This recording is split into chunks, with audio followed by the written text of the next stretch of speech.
ஓம் சாந்தி. நேற்றைய சேலஞ்ச கண்டிப்பா நீங்க ட்ரை பண்ணி பார்த்துருப்பீங்க. உங்களோட இருக்கக்கூடியவர்கள் மேல இருக்கக்கூடிய ஒரு எக்ஸ்பெக்டேஷன்ஸ குறைச்சு, அவங்கள அப்படியே அக்செப்ட் பண்ணியிருப்பீங்க. அது நல்ல ஒரு எக்ஸ்பீரியன்ஸ் உங்களுக்கு கிடைச்சிருக்கும்னு நம்புறோம்.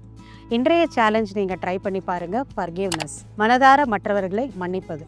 ஏன் நாம மன்னிக்கணும் அப்படின்னு பார்த்தீங்கன்னா, நமக்குள்ள ஒரு வெறுப்பான உணர்வ மன்னிக்காம ஒருத்தர் மேல வச்சுட்டே இருந்தோம் அப்படின்னா, அது ஒரு பெரிய மென்டல் பிளாக்கேஜ்.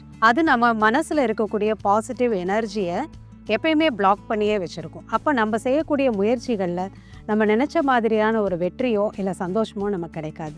இதிலிருந்து வெளியே வர்றதுக்கு இந்த சேலஞ்ச் எடுத்துக்கோங்க. யாராவது 2 பேரை நீங்க சூஸ் பண்ணுங்க. இவ்வளோ நாளா நீங்க என்னால மன்னிக்க முடியாதுன்னு நினைக்கிறவங்கள, அவங்களுக்காக இன்னைக்கு நீங்க கடவுள் முன்னாடி உட்காருங்க.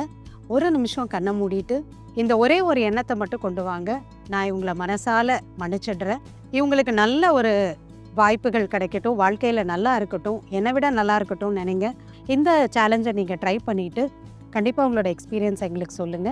இந்த 7 நாள்ல இந்த சேலஞ்சஸை நீங்க கண்டிப்பா ட்ரை பண்ணி பார்த்துருப்பீங்க. ஸோ உங்களுக்காக நீங்க பர்சனல் ஸ்பேஸ் கொடுத்துக்கிட்டது ரொம்ப பெரிய நல்ல விஷயம். அதுக்காக எங்களுடைய வாழ்த்துக்கள். உங்களை ரொம்பவுமே அப்ரிஷியேட் பண்றோம். அதுக்காக உங்களை நீங்களே பேட் பண்ணிக்கோங்க. மீண்டும் வேறொரு நிகழ்ச்சியில உங்களை சந்திக்கலாம். ஓம் சாந்தி.